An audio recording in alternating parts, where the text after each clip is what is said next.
C'est dans la barre de menu principale d'OpenBoard que vous trouvez tous les différents éléments d'accès à vos contenus de cours et à l'écriture sur votre page.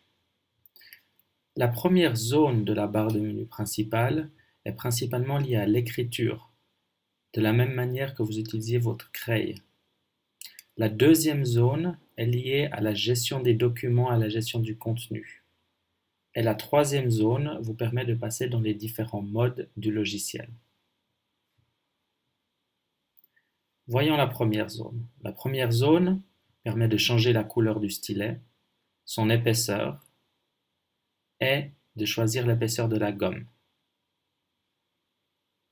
On peut donc écrire, rapidement effacer. Le bouton stylet tout à gauche permet d'afficher la barre de stylet. Il reste encore le bouton de fond qui nous permet de modifier la couleur de fond, fond blanc, fond noir avec ou sans quadrillage. Nous remarquons également que la couleur s'adapte au fond.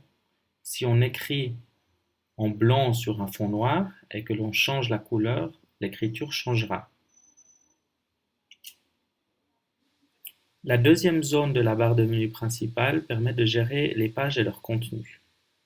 Quand on écrit quelque chose, il est possible de rétablir ou annuler la dernière action. Il est possible de créer une nouvelle page, de revenir à la page précédente.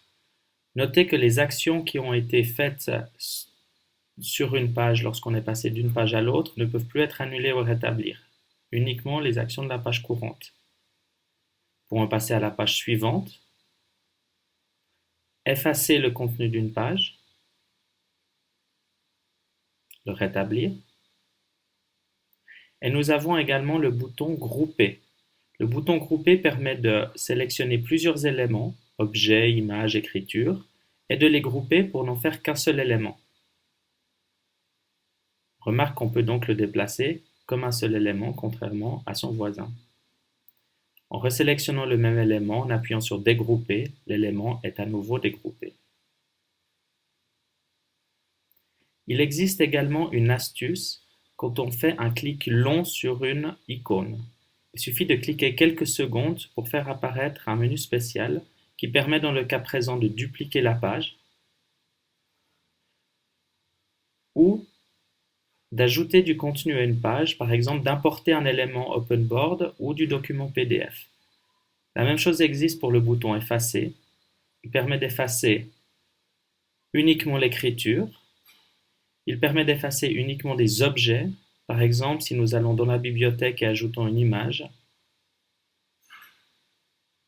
nous pourrions choisir de n'effacer que cette image ou que l'ensemble des images qui sont sur une page. Il est également possible d'effacer tout le contenu de la page.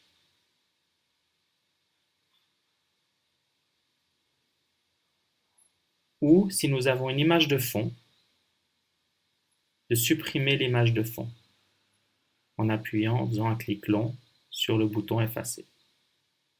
Et finalement, la dernière zone nous permet de passer dans les différents modes du logiciel, le mode web, le mode document, le mode bureau, et de choisir le menu OpenBoard qui offre différents réglages et de quitter le logiciel.